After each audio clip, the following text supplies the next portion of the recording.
everybody, I'm Anna. And I'm Michelle. And we're the two mythical unicorns. And today we're talking about books that had Impact? Yeah. Or felt important? Either on us as persons or as readers. Yes. And we're doing ages 5 to 10 Yes. in this video. And we don't really know what's on each other's lists. Not in So, particular, no. Yeah. This will be interesting. I can mention right now that my mother was very particular with the stuff that we were allowed to read and watch and consume in general. So a lot of the stuff from my early years are very educational. Yeah, that's the best way of putting it. There was a point to why this story was told. And also worth mentioning, since it's hard to remember what we read when we were 5, we've asked our parents for help. Do you want to start? I can start. So we're gonna try and do this in order as much as possible. Yeah, somewhat. Somewhat. So I'm gonna start with the one that I think is technically a bit cheating. Because we never had, I don't actually know if there are books at all. Because we had the cassettes. Old school audiobooks. And I think technically these were my mother's. So this is old. So Fablernas Värld, the world of the fables, I guess, which originally is from Holland, Netherlands. That's the I was like, yeah. What is it in English? Essentially, these were, well, they were fables, right? So it's an allegory using animals to tell a particular thing. So these are just little stories of animals, and it's very moral based. They're so stuck in my mind as something that was so particular to my childhood. So that's why they're on here. Yeah. Even though there weren't necessarily actually books. But there were stories. Yeah. And I think they were books. Because I recognize the title, but I can't say if I've read it. Yeah. And this one was one that my dad remembered. And it's by Sam McBratney. So we read the Swedish translation, obviously. And the book is called Guess How Much I Love You. Aww.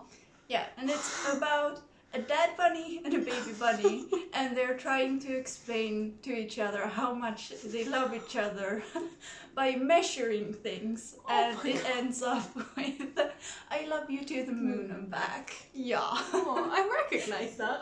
Yeah, and it's really, really sweet. And when he said it, I remembered it. It was so sweet. That's cute. Yeah. Oh. We were not as educational Well, as my family. We both have the experience of our parents reading to us and then reading with our parents, which was sending the book around. You did not do that. No. They read. Yeah. They read to you. Yeah. Yeah. And we started doing the whole okay, I'll read this page, and then my older brother would read a page and mom would read a page. Dad was not included in this because he's read one book his entire life. And I'm not going to say which one, but let's just not get into that. No. So, next one? I'm going to go Elsa Beskow. Yeah. Who was a Swedish, I guess, fairy tale. She wrote mostly fairy tales. I wouldn't say it was entire novels or anything, really. But I loved those stories so much. It was so funny because I told my mom, I was like, I remember these so clearly. And she was like, I don't. Okay. Right.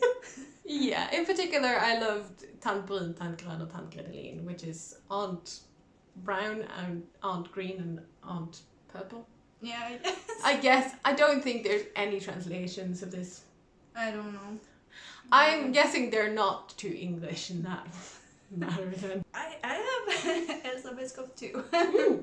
But I have another story, and yeah, Soleget. Oh yeah. So, translation, the sun egg.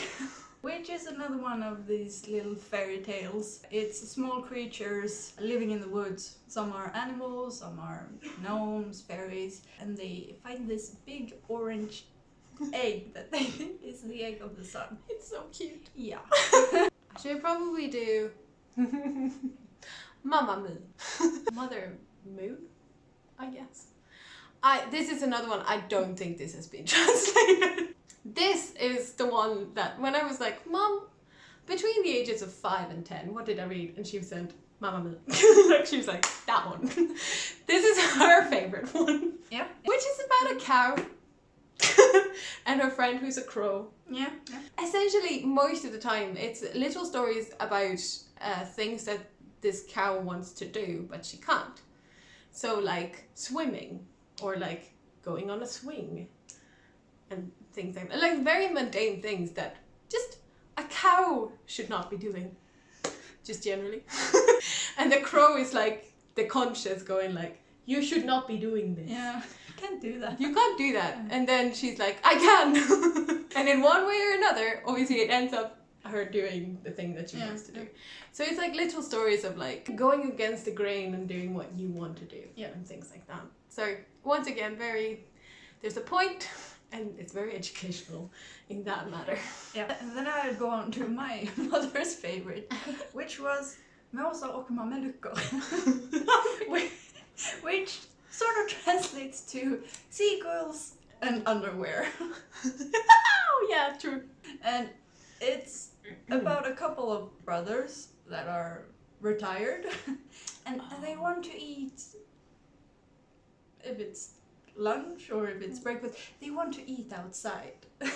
And then there comes a seagull that steals Their food. Yeah. And I can't tell you any more about the story because I don't remember anymore. But apparently this is one we read frequently.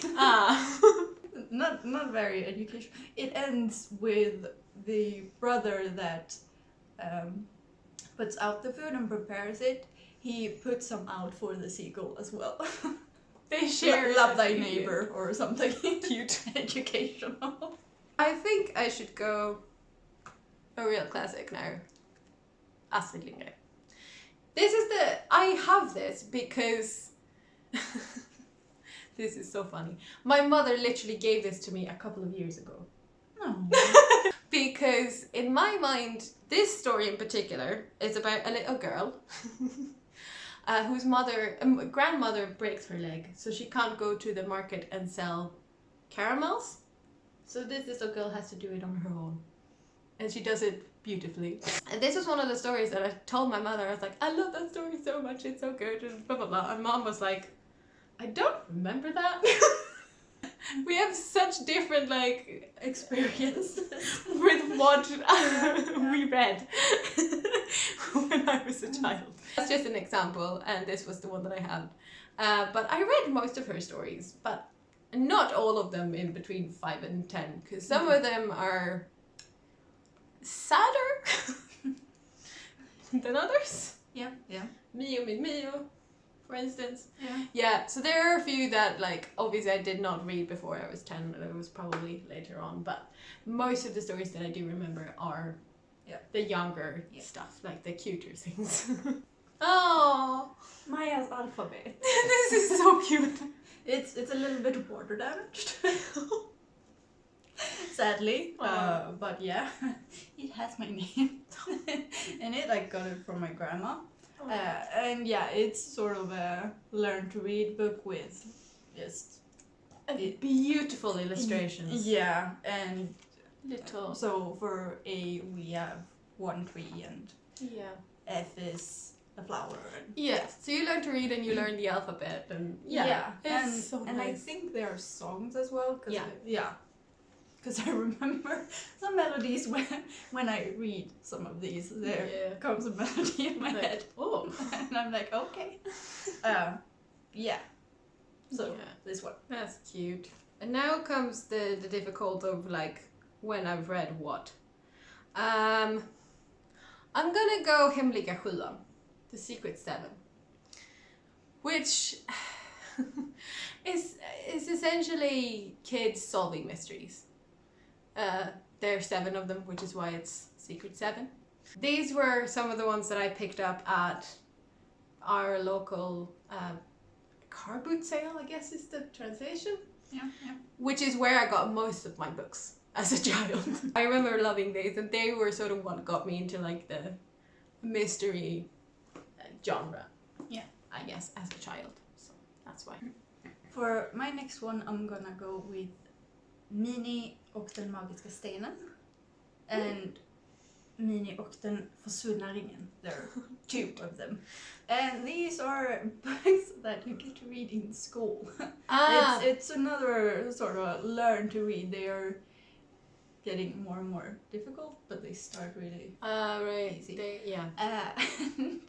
And I liked the story, and I could not understand why I had to wait to continue. Oh, that's annoying, yeah. Yeah. So I didn't, and we were gonna read it over the semester, and I just, okay, I've had enough, I'm not gonna wait anymore. Here we go. I think, next up is another mystery. I think in English it's called The Famous Five. The Fem. They were called in Swedish, I guess, in the translation. And this was another one of my, my mom was like, you read those. You had so many of those. I think you had doublets. And I was like, probably did, because they were another one of these series that I could pick up at the car boot sale. So it was like, I maybe have that, and never mind. So I had duplicates of several of those books. And we also had an audiobook on CD that I listened to over and over and over again. Yeah, I think I had a CD as well. I didn't have, maybe I had one of the books that my parents had, but I remember listening to one of the stories. Yes. But I loved those. They were great. I'll go for this one. And yeah, these were my drug. Yeah, I have many of these. These are the Swedish translations of Nancy Drew. Yes. She's called Kitty in Swedish. And as you can see, this is quite old. So my mom had quite a few. And then I bought more. So I ended up actually writing a list of all the ones I had. Because when we went to the market in the summer, I went through all the old books trying to pick up as many as possible.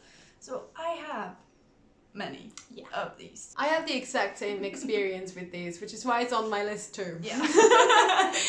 My mother had quite a few, and then I just bought way more. So I guess it's your turn again, because Kitty, And I'm gonna go with Linnea i Målarens trädgård. So Linnea in the painter's garden. So it's about a little girl called Linnea, and she goes to Paris with her grandfather? Something like that. I haven't checked. It's an old man, so I'm assuming it's her grandfather. Yeah. And they go to Paris, and they go to Monet's garden. Yes. It's such a beautiful little book, though. Let's go, I think the next one is Flipper. Flipper och mysteriet med den svarta skonaren. This is another one of these that I picked up at a car boot sale. I can pick out chapters out of the, it's destroyed. I don't think it was in great condition when I got it, probably, but you have to understand how many times I reread that book. It's just about a dolphin and kids who befriend the dolphin, and skonaren, which is like a ship, I guess is the closest. I don't actually know how to translate that into English. Maybe it's a boat. It's a boat. It's a bigger boat. I don't know. Yeah, and essentially they were like, there's something fishy going on that boat, and they get help from the dolphin and things. But yeah, it's a group of kids that befriend a dolphin, and I loved it. And then I have Sisterhood of the Traveling Pants. Yes. I'd forgotten about this until I saw it here. So I think I read this one when I was 10. Because I think that's when it came out. And probably. Yeah, there's a movie. It's about 4 girls that are teenagers, and they find a pair of pants that fit them all. Perfectly. Yeah. and their body types are very different. Yes. So it's magic. Yes, they're magic. They're supposed to bring luck, I think, too. Yeah. So So they send them around. Yeah. Because during the summer they're apart. Because it's the first summer they're gonna be apart, and then they find these pants, and then they send them around, Yeah. and they write little things on the pants that are memorable. So on the second one, there is actually writing on the pants on the cover. That's cute. Yeah. Just look at the cover. Shakespeare och spinkiga ben. Lanky legs. Yep. It's another one that I picked up at a look at it. Like it's falling apart. It's falling apart. Car boot sale. I reread this so many times, and it's entirely ridiculous. This is a girl who's 15, who's 185, so she's quite tall. Yeah. Which is why it's lanky legs. And she gets kind of, not necessarily bullied, but teased about being very tall. And then this guy called Shakespeare shows up, and obviously he's short. Yep. Not like ridiculously short, but shorter than her. Yeah. And it's about like realizing that you shouldn't be listening to what other people have to say about who you like and don't like and stuff like that. It's ridiculous. But it's so funny. So I wouldn't necessarily say it had like a huge impact on like my reading or me as a person. It was more like, this is such, like, it's so nostalgic. Yeah. So I have Eva och Adam. So Adam and Eve, technically. Yeah, and it's a Swedish author who has written about 2 kids. high school. Yeah, essentially it's a high school story. Yeah. Getting together, being friends after being together, and like getting back together. I like it so much, like drama. Yeah. They were good though. Yeah, they were. And then we have last one. Yes. Right? Now we have the last one. And we have the same one for yes. this. And that is obviously Harry Potter. Because what else? Like, this had to make the list. Obviously. This is part of who we are. This is part of our generation. Yes, it is. Like, even non-readers yeah. have read this. Yeah. And those that haven't have at least seen the movies. Like, so everyone knows this. Like, it's an of obvious course one. this had an impact. Oh, yeah. And is important. It's one of the reasons why I liked fantasy as a kid. I had many reasons, but yeah. I didn't. This made a contribution, like, definitely. Yes. You read it by yourself. Yes. Right? These ones we read as a family. Yeah. Like, so cute though. Yeah. My parents took turn reading it, and if they missed a night, they had to take a break before, like, and read it by themselves. What they missed the night before, so they could join. So cute though. Yeah, and we did that all the way up to Half-Blood Prince. That's the last crazy, one though. I read by myself. The last one came out in 2007. Oh, we would have waited 1 year for the Swedish one. Yeah. 2008. Yeah. That's really late though. So the last one I read by myself, but the other ones we read as a family. That's so cute. Yeah, my older brother got them for his birthday and stuff, and he's 2 years older than me, and it has my name in it. Yeah. It's mine. Well, that's the thing. It's no longer his. They're mine. He read until the 5th book and stopped. He doesn't deserve them. No, he has no right. No right at all. So they're mine. Yeah. He has agreed to this also. Yeah. Oh, I don't think I have asked. I just... No, I just informed him. I was like, those are mine. He's like, have them. Right. So yeah, those were the books that had the most impact, or... That we remember Yeah. most, I guess. Yeah. These ages are difficult. Like, it's difficult to be like, that had an impact. Harry Potter did. Yeah. I know that. Yeah. But like, when you're 5 or 6, I'm not sure how much impact. Like, Well, it did. Yeah. And we remember them. Yeah. So, yeah. Yeah. Most of them. Most of them, until my mom was like, that one, and I was like, which one? Yeah. So that was it. Yes. If you enjoyed this video, please give it a thumbs up. Subscribe if you haven't already. And until next time, bye. Bye.